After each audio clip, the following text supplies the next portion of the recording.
Oi gente, tudo bem com vocês? Meu nome é Júnior Costa e bem-vindos a mais um vídeo. Hoje estou aqui para falar com vocês um pouquinho sobre o livro incrível que foi a leitura dos 6 passeios pelos bosques da ficção do Umberto Eco. Esse livro aqui está sendo uma das minhas últimas leituras do ano e eu não ia ler ele por agora, mas eu acabei não me contendo porque eu já queria esse livro há muito tempo. Estava na minha lista dos desejados há mais de 2 anos, eu acho, e eu consegui comprá-lo na Black Friday. Ainda vai sair o vídeo Book Haul mostrando tudo que eu comprei. Esses livros que estão aqui empilhados são os livros que eu comprei. E, enfim, eu tô só esperando meu celular chegar, porque ainda não chegou, né? Porque os correios, enfim, os correios são maravilhosos. E aí eu acabei lendo esse livro logo, porque eu não me aguentei. E, enfim, vamos comentar um pouquinho com vocês, porque é um livro necessário, é um livro que todo mundo precisa ler em algum momento da vida. Eu tô falando muito sério. Então senta que lá vem a história, porque tem muita coisa pra falar com vocês. Bom, esse livro foi escrito ali por volta de 1993 pelo autor italiano Umberto Eco. E esse livro vai tratar de vários assuntos que estão, digamos, de forma explícita e implícita durante a leitura. São coisas que a gente vai estar sempre entrando em contato, mas nem sempre vamos pensar sobre. Então, alguns assuntos que são abordados nesse livro é a construção da narrativa, os tipos de leitores, tipos de autores, qual é o papel do leitor enquanto agente passivo, né, da história, a arte da escrita, os vários paralelos que são demarcados pelo Umberto Eco em relação a autores clássicos e autores seus contemporâneos, né, ali da década de 90. E, enfim, a grande graça que é a construção dessa metáfora do bosque. Então, o que seria o bosque da ficção que ele fala?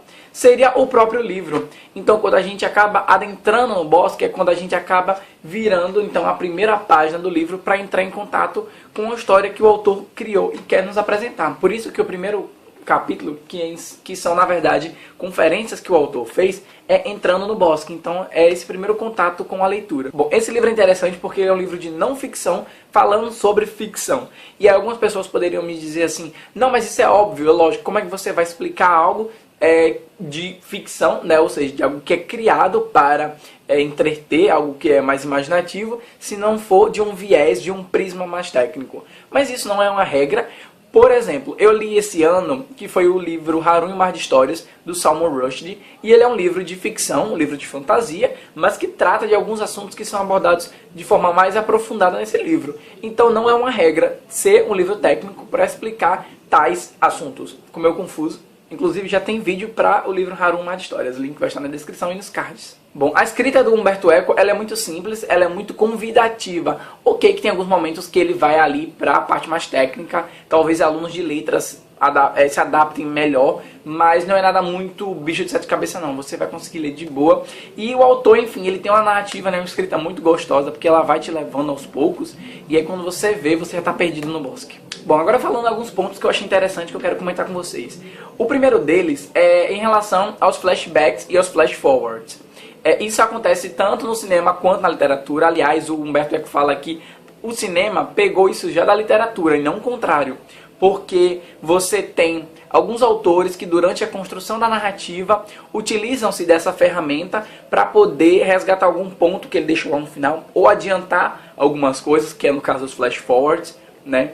Enfim, é muito interessante esse ponto no livro, ele vai discorrer aí bastante, né? Em bastante página. Uma coisa que ele vai falar aqui, e eu marquei todo o livro, fiz várias anotações. O livro ele contém vários infográficos que ajudam ao leitor compreender de uma forma muito mais visual. E ele vai falar bastante sobre o jornalismo literário. Então, assim, ele está falando sobre esses flashbacks que nem todos os autores sabem utilizar dessa forma narrativa, digamos assim. E ele faz, então, ele pega um exemplo de narrativa normal, de romance, e passa para uma técnica mais jornalística. E ele fala, vamos tentar contar a mesma história como se fosse uma notícia publicada no New York Times. Abre aspas, Lima, 17 de março. Ontem, Álvaro González Barreto, 41 anos, 2 filhos, contador do Banco Industrial do Peru, foi por engano cozido numa torta de carne e batata por sua esposa, Lolita Sanches, de Medinaceli. Enfim, por aí vai. E aí ele fala, porque essa história não é tão boa quanto a de Lear, que era do autor que ele tinha se referido anteriormente. Porque Lear conta uma história, mas a história é o conteúdo do seu relato. Esse conteúdo tem uma forma, uma organização que é de forma simples, e Lear não complica o enredo. Ao contrário, expressa a forma do seu conteúdo narrativo por intermédio de uma forma de expressão que consiste nos padrões métricos, nas rimas jocosas típicas do limerick, A história é transmitida por um discurso narrativo. É por isso que o jornalismo literário ele é tão importante, porque você quebra esse padrão de escrita, de colocar informaçõezinhas mais fechadas, com muitos períodos curtos, e deixa, sabe, a história correr. Então é por isso que Capote, por exemplo, é um autor muito importante nesse meio aí. Uma das coisas mais interessantes que ele vai falar aqui durante todo o livro é em relação aos níveis de leitores. Então assim, só para exemplificar para vocês, ele usa o exemplo do nível 1, que seria então aquele leitor principiante. O leitor que não absorve tanto, que vai para uma leitura não tão preparado, não tem um imaginário muito aflorado por não ter tido outras experiências. O nível 2 é então aquele leitor que já tem uma certa bagagem, ele já tem o seu imaginário muito mais completo, ele absorve mais coisas que estão nas entrelinhas e também se atém a coisas mais específicas na construção do texto. Enfim, ele vai colocando outros níveis que é muito interessante a gente fazer essa autorreflexão e ver até onde a gente está, né? Onde nós estamos. E uma coisa que eu fiquei pensando, se a gente pegar um autor muito consagrado ou um leitor muito experiente, que tem anos de vida em relação à leitura, ele acaba utilizando da técnica da leitura dinâmica, que é aquela técnica de você não ler ideias, você lê palavras. Então você perde o estilo narrativo, você perde a forma como o autor constrói os personagens. Então teria esse autor consagrado voltado para o nível 1. O autor também vai falar muito sobre esses finais corridos que os autores geralmente dão aos seus romances, quando eles não sabem dar um fim digno para aquela história. Ele fala, nos 2 capítulos finais, o narrador acelera o enredo, porque não sobrou nada da história para revelar. Ele desistiu. Essa mudança de ritmo nos transporta de um tempo de encantamento para um tempo de ilusão, de um tempo estático de sonhos a um tempo acelerado de fatos. E isso acontece muito. Às vezes a gente está lendo um livro que, assim, nas últimas 100 páginas, tudo vai se resolvendo de uma hora para outra, uma coisa muito sessão da tarde, enfim, isso é muito prejudicial. Principalmente aqueles leitores que estão iniciando agora, porque eles meio que vão se acomodando nessa forma de contar a história que não é legal, não é frutífero. O autor também vai falar muito sobre você, leitor, aceitar o ritmo daquele livro. Existem livros que precisam, que requer que o leitor tenha uma certa paciência. E eu posso dizer por experiência própria, quando eu leio Clarice. Quando eu leio Clarice, eu preciso parar mais e refletir sobre o que está acontecendo, sabe? Assim, de um certo ponto, dá para ler um pouco mais rápido, mas eu opto por ler mais devagar, porque eu acabo absorvendo mais, eu acabo, sabe, tendo reações muito maior do que eu teria se eu tivesse lido um pouco mais rápido. Então o autor, né, Humberto Eco, fala que você precisa aceitar o ritmo do livro, não se apressar, porque, enfim, é aquela coisa, né? Quem apressa come cru. O autor vai falar uma coisa muito interessante na página 50, que eu já tinha pensado nisso várias vezes durante a minha vida, e isso não é restrito da literatura, isso acontece na arte de uma forma geral. Que é, por exemplo, quando você pega uma pessoa que dá pra você todos os argumentos possíveis de por que aquela obra é infalível, por que aquela obra, na verdade, por que aquela obra é maravilhosa, por que aquela obra é isso, é aquilo, enaltece tantas ideias que o autor pode ter colocado, e às vezes o próprio autor, que aqui ele vai chamar de autor empírico, nem sabia o que ele estava fazendo, ou o que ele fez ali não era aquilo que você achava, sabe? Então essa coisa é muito perigosa da gente dizer que o autor fez isso ou fez aquilo, sendo que talvez ele nem tenha pensado. Isso eu fiquei tipo, caraca, Humberto Eco, você me representa. Aqui na página 51, o Humberto Eco fala uma coisa muito interessante, que ele diz: somos tentados a considerar Poe um tanto ingênuo quando diz que uma obra literária deveria ser curta o bastante para que seja possível lê-la de uma única vez, abre aspas, pois se 2 sessões de leitura se fazem necessárias, os negócios do mundo interferem e a totalidade é destruída de imediato.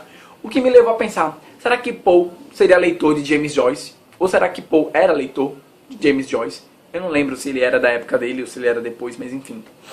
Eu nunca li Ulisses, mas eu acredito que seja um livro que requer muita releitura durante a vida. Então, enfim. Aqui na página 52 a gente tem meio que uma análise rápida do conto O Corvo, que é um conto maravilhoso. Se você ainda não leu, faça esse favor a si mesmo e leia esse conto do Edgar Allan Poe. E é uma análise muito interessante, porque a gente vê como o Humberto Eco coloca pra gente a forma preocupada do Poe de analisar cada uma das suas estrofes e como cada palavra tem que estar naquele lugar, enfim. Só pra vocês terem a noção, ele fala, isso eu não tinha nem noção.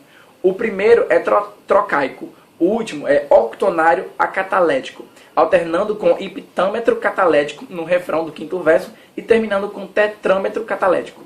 E por aí vai. É uma análise técnica e mais pro final ele fala de uma análise mais visual, né? Quando ele fala do negrume do corvo em cima do busto de Palas, que é aquele busto mais alvo, sabe? Então é muito interessante. E depois de toda essa análise apaixonada do Umberto Eco, que aparentemente ele gostou do conto, ele fala: a figura perturbadora no pálido busto de Pallas tornou-se agora a nossa própria descoberta. Podemos vagar durante muito tempo por aquele quarto, assim como pela floresta situada entre Eloise e Charlize, procurando a Adrienne Lenore, perdida e não querendo mais sair daqueles bosques, nunca mais.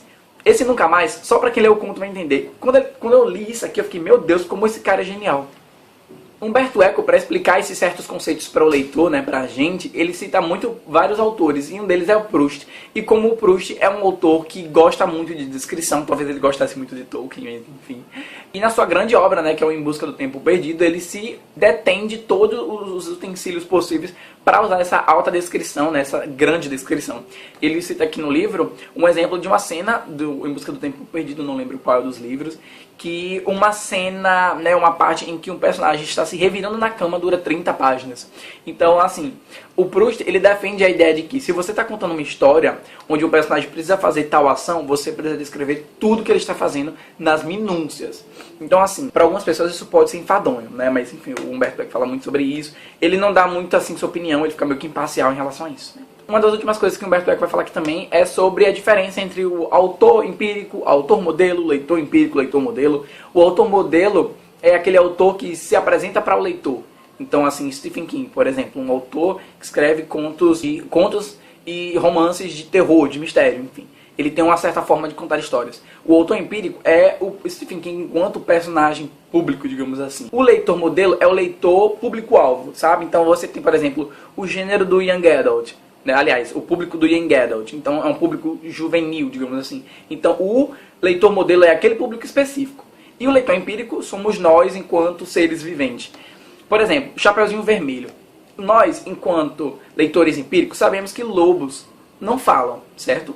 Agora nós, enquanto leitores modelos, ou seja, os leitores daquele público-alvo, que no caso são as crianças, entendem e aceitam essa ficção. Quando você para pra pensar que lobos não leem, mas na ficção eu entendo, eu compreendo e eu não julgo. Entendeu? Então ele faz esse contraponto muito interessante e é legal a gente ver isso quando ele usa exemplos mais batidos, mais comuns, que são as das fábulas. Bom, e pra terminar eu queria ler pra vocês uma quote que eu marquei aqui da página 137, que pra mim foi uma definição perfeita do que é esse livro.